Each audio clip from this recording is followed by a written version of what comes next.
اللہ کرے تیری مدد سید سر نحمده ونصلي ونسلم على رسوله الكريم وعلى آله وأصحابه أجمعين أما بعد فأعوذ بالله من الشيطان الرجيم بسم الله الرحمن الرحيم جعلناكم شعوبا وقبائل لتعارفوا إن أكرمكم عند الله أتقاكم صدق اللہ مولانا العظیم۔ میں بڑے دکھ دل کے ساتھ ایک دو باتیں عرض کرنا چاہتا ہوں کہ آج کل اہل سنت پر خدائی عذاب کا کوڑا برس رہا ہے۔ ہم اہل سنت و جماعت کو کوئی ہوش نہیں کہ ہم کدھر جا رہے ہیں۔ تعلقات بنانا تو درکنار، تعلقات توڑنے کے درپے ہیں جو کہ سراسر دین کے خلاف ہے۔ حالانکہ قرآن حکیم تو یہ کہتا ہے کہ اگر کوئی تجھ پر زیادتی بھی کرے تو تو مہربانی کر، وہ تیرا پھر گہرا دوست بن جائے گا۔ لیکن سمجھ نہیں آتی ہم اہل سنت کے اندر یہ تکبر، اپنے آپ کو بڑا سمجھنا، یہ کہاں سے آ گیا ہے۔ جو تازہ واقعہ جس نے مجھے کلپ جاری کرنے پر مجبور کیا ہے وہ ہے ہمارے ملک کے ممتاز نعت خواں جناب اویس رضا قادری، ان کی بیٹیوں کا مسئلہ۔ انہوں نے اپنی بیٹیوں کی شادی کی ہے، اس پر بڑا طوفان بپا ہوا۔ یار شادی کرنا کوئی اتنا ہی بڑا گناہ ہے؟ شادی تو نبی کریم علیہ السلام کی سنت ہے۔ یاد نہیں النکاح من سنتی فمن رغب عن سنتی فلیس منی۔ اچھا یہاں میں ایک بات اور عرض کر دوں، آج کل زیادہ پارٹی دیکھی جاتی ہے کہ تعلقات کس کے ساتھ زیادہ ہیں، تو تعلقات کو نبھایا جاتا ہے۔ میرا اللہ گواہ ہے کہ اس مسئلے میں نے تعلقات کو نہیں دیکھا۔ اویس بھائی کے ساتھ ساری زندگی میں زیادہ سے زیادہ 4-5 ملاقاتیں ہوئی ہوں گی، وہ کچھ انگلینڈ کے اندر، کچھ پاکستان کے اندر، وہ بھی السلام علیکم ورحمۃ اللہ، ہاتھ ملایا گیا، وعلیکم السلام ورحمۃ اللہ، یہاں تک۔ اس سے زیادہ ان کے ساتھ میری فرینکنس نہیں ہے، لیکن میں نبی کریم علیہ السلام کا ایک بہترین نعت خواں ہونے کی حیثیت سے ان کا احترام کرتا ہوں۔ اب ادھر میرے تعلقات دوسری طرف بہت زیادہ ہیں۔ ہمارے مولانا مفتی محمد حنیف صاحب قریشی، یہ میری عادت نہیں ہے کہنے کی، لیکن مجبوراً میں کہہ رہا ہوں کہ یہ میرے شاگرد ہیں، کیونکہ جب ان کا مناظرہ طے تھا وہ جو راولپنڈی کا مولوی ہے اس کے ساتھ، طالب الرحمان کے ساتھ میری ان سے کوئی ملاقات نہیں تھی۔ میں ٹریول کر رہا تھا، ان کا ٹیلی فون آیا، حنیف قریشی پہ بولدا جی، بسم اللہ جناب۔ پھر وہ اکثر پھر ایسے ہوتا تھا 2 گھنٹے سفر ان کا بھی جاری رہتا، ہمارا بھی جاری رہتا، اور اسی میں ہم تیاری اس کو کراتے تھے حنیف قریشی صاحب کو۔ پھر میرے ان کے ساتھ بڑے اچھے مراسم ہیں۔ ایک مرتبہ رافضیوں کے ساتھ یہاں مناظرہ کی ضرورت پیش آئی تو ہم نے بطور صدر ان کا انتخاب کیا تھا، کیونکہ یہ بھی ان والی زبان ان سے بڑھ کے بولنا جانتے ہیں، کیونکہ ضرورت پیش آ جاتی ہے کسی وقت بھی کسی مرحلے کی۔ پھر اس کے بعد ابھی پچھلے دنوں 1 مارچ کو میری والدہ ماجدہ کی ایصال ثواب کا پروگرام تھا، میں نے ان کو دعوت دی، بڑی خوش دلی سے انہوں نے دعوت قبول کی، تشریف لائے، بیان کیا، میں اس پر ان کا شکریہ ادا کرتا ہوں۔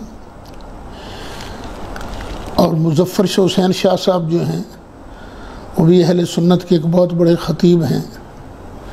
اچھا مجھے نہیں یاد کہ وہ میرے شاگرد ہوں، لیکن میں نے ادھر ادھر سے سنا ہے کہ وہ یہ کہتے ہیں کہ میں اس سے پڑھتا رہا ہوں، واللہ عالم، مجھے یاد نہیں ہے۔ اگر وہ پڑھتے رہے ہیں تو اللہ تعالیٰ انہیں جزائے خیر دے، اور ان کی خدمت میں درخواست ہے کہ میری اور اپنی عافیت کے لیے دعا فرماتے رہیں۔ یعنی جہاں تک تعلقات کی بات ہے تو تعلقات میرے ان دونوں سے زیادہ ہیں۔ اویس بھائی سے میرے سرسری سے تعلقات ہیں، چہرہ شناسائی ہے زیادہ سے زیادہ، باقی کبھی حال چال بھی نہیں پوچھا۔ لیکن یہ جو تلخ کلامی شروع ہوئی ہے، اب مجھے یہ بتایا جائے کہ اویس بھائی نے ذوالحج کے مہینے میں بچیوں کا نکاح کیا، پھر محرم کی 7 کو انہوں نے بیٹے کا ولیمہ رکھا اور ساتھ ہی حسینی محفل رکھی امام حسین کے نذرانے کے لیے، مغرب کی نماز با جماعت پڑھی گئی، پھر اس کے بعد محفل ہوئی، پھر عشاء کی جماعت پڑھی گئی، عشاء کی جماعت کے بعد پھر صلاۃ و سلام پڑھا گیا، پھر وہ لنگر تقسیم ہوا۔ تو اس میں کون سی چیز غلط ہے؟ کیا ذوالحج میں نکاح پڑھانا غلط ہے؟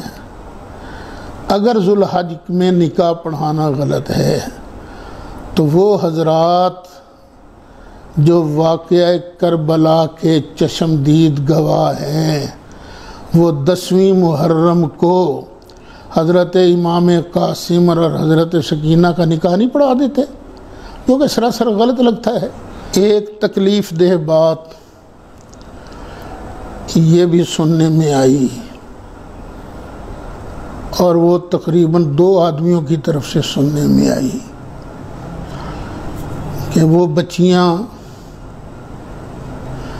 جو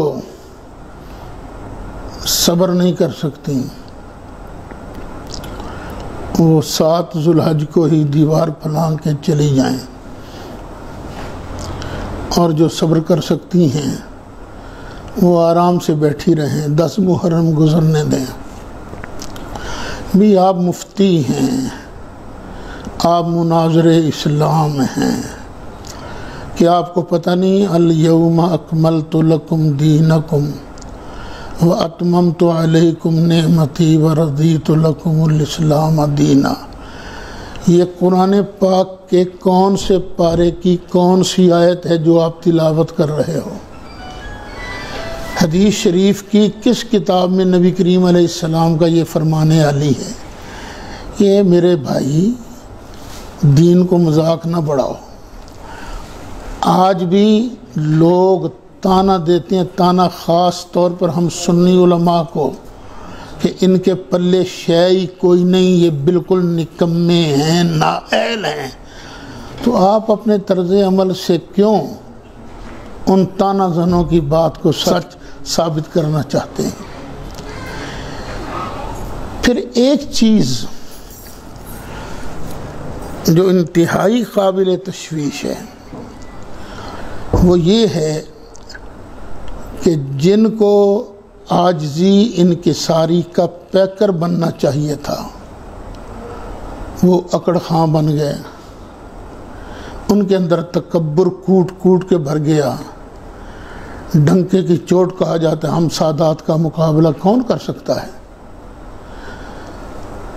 ہم پر لازم ہے ہم سرکار کی آل کا احترام کریں، ہم پر لازم ہے، کیونکہ نبی کریم علیہ السلام نے فرمایا احبونی لحب اللہ،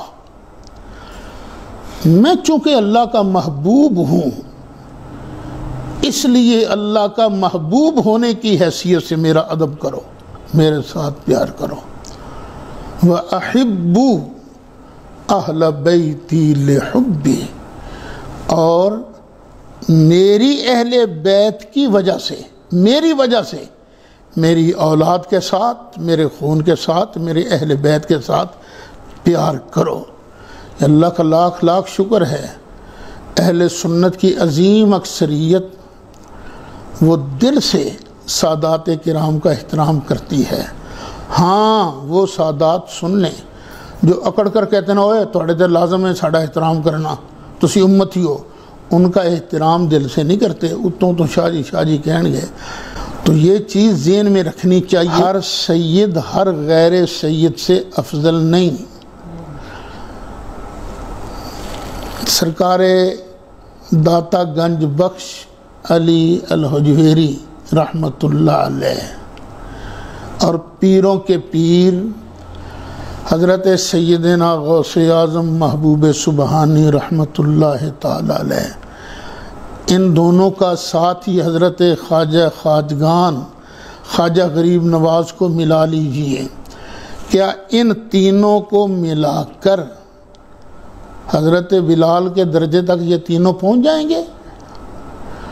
پتہ چلا اصل چیز اور ہے جو درجے کو بلند کرتی ہے، اصل چیز اور ہے جو مرتبہ بڑھاتی ہے۔ صرف خون رسول ہونا یہ مرتبہ نہیں بڑھاتا، اصل مرتبہ کون سی چیز بڑھاتی ہے؟ وَجَعَلْنَاكُمْ شُعُوبًا وَقَبَائِلَ لِتَعَارَفُوا إِنَّ أَكْرَمَكُمْ عِندَ اللَّهِ أَتْقَاكُمْ، یہ تمہارے اندر جو تقوی ہے نا یہ اللہ کی بارگاہ میں درجہ مرتبہ بڑھاتا ہے۔ میں اپنے عزیز محترم حضرت مولانا سید مظفر حسین شاہ صاحب سے بصد ادب گزارش کروں گا کہ وہ اپنی اس بات پر نظر ثانی فرمائیں، ہزار لوگ بھی ایک طرف ہوں تو سید کے جوتے تک نہیں پہنچ سکتے۔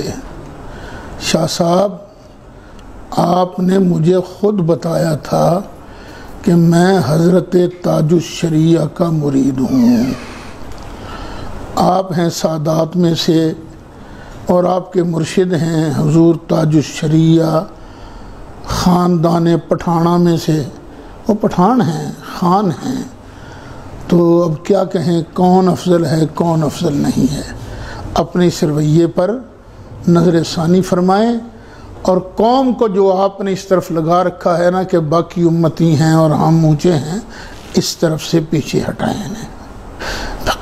میں پھر بڑے ادب سے اپنے ان ساتھیوں سے کہوں گا کہ خدا کے لیے یہ بات جہاں پر ہے وہیں پر بند کر دی جائے، اس کو آگے نہ پھیلایا جائے، کیونکہ پہلے ہی ہم بڑا نقصان کر چکے ہیں، بڑا نقصان کر چکے ہیں۔ تو خدا کے لیے، خدا کا واسطہ، یہ اپنی زبانیں بند رکھیں، وہ کام کریں جس سے اہل سنت جڑ جائیں۔ میں بڑے ادب سے پھر گزارش کروں گا، یہ کس کتاب میں لکھا ہے کہ 10 محرم کو نکاح کرنا ناجائز ہے؟ اگر دل کے اندر سید شہداء حضرت سیدنا امام حسین رضی اللہ عنہ کا بغض ہو تو وہ 10 محرم کیا 12 ربیع الاول کیوں نہ ہو، بغض کی سزا تو اسے ملے گی، لیکن میں علی وجہ البصیرت پوری دل کی تسلی کے ساتھ یہ کہہ دینا چاہتا ہوں کہ اویس بھائی کے دل کے اندر نہ ابو بکر کا بغض ہے، نہ عمر کا بغض ہے، نہ عثمان کا بغض ہے، نہ علی کا بغض ہے، نہ فاطمہ زہرا کا بغض ہے، نہ مولا حسن کا بغض ہے، نہ مولا حسین کا بغض ہے۔ خام خواہ لوگوں کو اہل بیت کا بغیض مت بناؤ، یہ اچھا طریقہ نہیں ہے۔ یہ سارے اہل بیت سے محبت کرنے والے ہیں۔ دیکھیے، سنی کی پہچان ہی یہ ہے کہ وہ اصحاب کی بھی غلامی کرتا ہے، اہل بیت کی بھی غلامی کرتا ہے، اور جو کسی ایک کے ساتھ بغض رکھتا ہے وہ سنی نہیں ہے۔ اور اپنے اندر تلاش کر لیجئے کہ صحابہ اور اہل بیت میں سے کون کس کے ساتھ بغض رکھتا ہے۔ اگر کوئی بغض رکھنے والا مل جائے تو قطعاً سنی نہیں ہے، وہ سنیوں کے اندر ناسبی یا رافضی بن کے گھسا ہوا ہے۔